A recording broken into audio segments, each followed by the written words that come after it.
नमो ब्राह्मणे देवाय गोब्राह्मणहिताय च जगद्धिताय कृष्णाय गोविंदाय नमो नमः। हरे कृष्णा दोस्तों, आप सभी का हार्दिक स्वागत है आपके अपने चैनल सनातन चर्चा पर। और भगवान श्री कृष्ण के प्राकट्य यानी श्री कृष्ण जन्माष्टमी महामहोत्सव के उपलक्ष्य में हम अपने इस चैनल पर श्री कृष्ण जन्म कथा कर रहे हैं और इसको आप ढेर सारा प्यार भी दे रहे हैं। तो आइए इस कृष्ण जन्म कथा को आगे बढ़ाते हैं।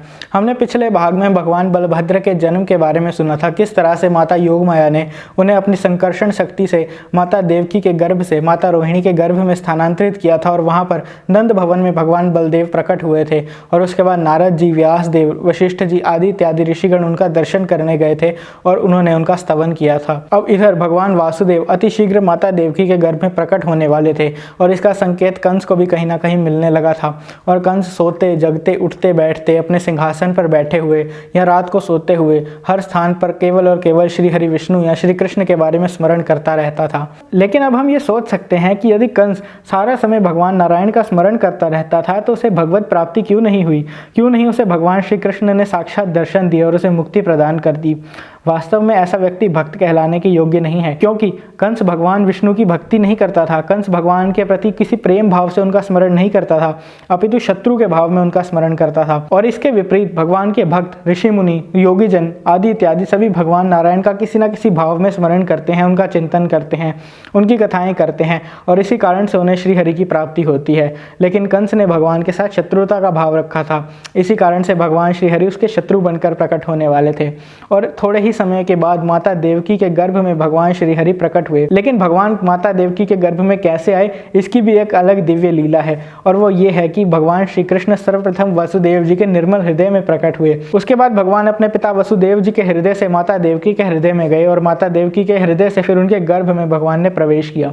क्योंकि हमने इस बारे में पहले भी चर्चा की थी कि भगवान भगवत गीता में कहते हैं कि मेरा जन्म और कर्म दिव्य है। और देखिए इस प्रकार से भगवान अपनी दिव्य जन्म लीला को प्रकट कर रहे हैं। अब कई मूर्ख लोगों का कहना है कि कृष्ण मात्र एक महापुरुष थे, कोई भगवान नहीं। लेकिन क्या कोई महापुरुष या कोई साधारण मनुष्य इस प्रकार से प्रकट होता है? सर्वप्रथम अपने पिता के हृदय में आया, फिर माता के हृदय में, फिर माता के गर्भ में उनका स्थानांतरण हुआ? नहीं, ये दिव्य लीला तो केवल और केवल श्री भगवान ही कर सकते हैं। वे पूर्णतः अचिंत्य हैं, लेकिन फिर भी उनका चिंतन करने वाला सदा सर्वदा के लिए इस संसार से मुक्ति हो जाता है और उसे भगवत कृपा की प्राप्ति होती है, उसे भगवान के चरणों की प्राप्ति हो जाती है। इसलिए हमारे लिए बहुत आवश्यक है कि हम भगवान की लीलाओं को ढंग से समझें और उनका चिंतन करें। अब भगवान श्री कृष्ण जब माता देवकी के गर्भ में पधारे तो माता देवकी भी महाराज वसुदेव की भांति बड़ी तेजस्वी लगने लगी थी। लेकिन माता देवकी कुछ ऐसी प्रतीत हो रही थी मानो सूर्य को एक घड़े के अंदर बंद कर दिया गया हो, क्योंकि माता देवकी प्रकाशित तो थी किंतु उनका कोई दर्शन नहीं कर सकता था, क्योंकि वह कंस की काली जेल के अंदर बंद थी। अब भगवान श्री कृष्ण जब उनके गर्भ में प्रकट हुए तो सभी देवी देवता, ब्रह्मा जी, नारद मुनि, भगवान शंकर आदि इत्यादि सभी देवी देवतागण माता देवकी के गर्भ में पलने वाले भगवान श्री कृष्ण की स्तुति करने के लिए वहां पर पधारे और इस प्रकार से उन्होंने भगवान की स्तुतियां करना प्रारंभ किया। हे प्रभु, आप अपने व्रत से कभी विचलित नहीं होते, जो सदा ही पूर्ण रहता है, क्योंकि आप जो भी निर्णय लेते हैं वह पूरी तरह सही होता है और किसी के द्वारा रोका नहीं जा सकता। सृष्टि, पालन, संहार, जगत की इन तीन अवस्थाओं में वर्तमान रहने से आप परम सत्य हैं। कोई तब तक आपकी कृपा का भाजन नहीं बन सकता जब तक वह पूरी तरह आज्ञाकारी न हो। अतः ऐसे दिखावटी लोग प्राप्त नहीं कर सकते। आप सृष्टि के सारे अवयवों में असली सत्य हैं, इसलिए आप अंतर्यामी कहलाते हैं। आप सबों पर संभाव रखते हैं और आपके आदेश प्रत्येक काल में हर एक पर लागू होते हैं। आप आदि सत्य हैं, अतः हम नमस्कार करते हैं और आपकी शरण में आए हैं। आप हमारी रक्षा करें। हे प्रभु, आप ही कई रूपों में अभिव्यक्त इस भौतिक जगत रूपी मूल वृक्ष के प्रभावशाली कारण स्वरूप हैं। आप ही इस जगत के पालक भी हैं और संहार के बाद आप ही ऐसे हैं जिसमें सारी वस्तुएं संरक्षण पाती हैं। जो लोग माया से आवृत हैं वे इस जगत के पीछे आपका दर्शन नहीं कर पाते, क्योंकि उनकी दृष्टि विद्वान भक्तों जैसी नहीं होती। हे ईश्वर, आप सदैव ज्ञान से पूर्ण रहने वाले हैं और सारे जीवों का कल्याण करने के लिए आप विविध रूपों में अवतरित होते हैं, जो भौतिक सृष्टि से परे होते हैं। जब आप इन अवतारों के रूप में प्रकट होते हैं तो आप पुण्यात्माओं तथा धार्मिक भक्तों के लिए मोहक लगते हैं, किंतु अभक्तों के लिए आप संहार करता हैं। हे कमल नयन प्रभु, संपूर्ण सृष्टि के आगार रूप आपके चरण कमलों में अपना ध्यान एकाग्र करके तथा उन्हीं चरण कमलों को संसार सागर को पार करने वाली नाव मानकर मनुष्य महाजनों के चरण चिन्हों का अनुसरण करता है। इस सरल विधि से वह अज्ञान सागर को इतनी आसानी से पार कर लेता है मानो कोई बछड़े के खुर का चिन्ह पार कर रहा हो। हे द्युतिपूर्ण प्रभु, आप अपने भक्तों की इच्छा पूरी करने के लिए सदा तैयार रहते हैं, इसलिए आप वांछा कल्पतरु कहलाते हैं। हे कमल नयन भगवान, भले ही कठिन तपस्याओं से परम पद प्राप्त करने वाले ये भक्तगण अपने को मुक्त हुआ मान ले, किंतु उनकी बुद्धि अशुद्ध रहती है। वे कल्पित श्रेष्ठता के अपने पद से नीचे गिर जाते हैं, क्योंकि उनके मन में आपके चरण कमलों के प्रति कोई श्रद्धा भाव नहीं होता। हे माधव, पूर्ण पुरुषोत्तम परमेश्वर, हे लक्ष्मीपति भगवान, यदि आपके प्रेमी भक्तगण कभी भक्ति मार्ग से च्युत होते हैं तो वे अभक्तों की तरह नहीं गिरते, क्योंकि आप तब भी उनकी रक्षा करते हैं। इस तरह वे निर्भय होकर अपने प्रतिद्वंदियों के मस्तक को झुका देते हैं और भक्ति में प्रगति करते हैं। हे परमेश्वर, पालन करते समय आप त्रिगुणातीत दिव्य शरीर वाले अनेक अवतारों को प्रकट करते हैं। जब आप इस तरह प्रकट होते हैं तो जीवों के वैदिक कर्म यथा अनुष्ठान, योग, तपस्या, समाधि आपके चिंतन में भावपूर्ण तल्लीनता में युक्त होने की शिक्षा देकर उन्हें सौभाग्य प्रदान करते हैं।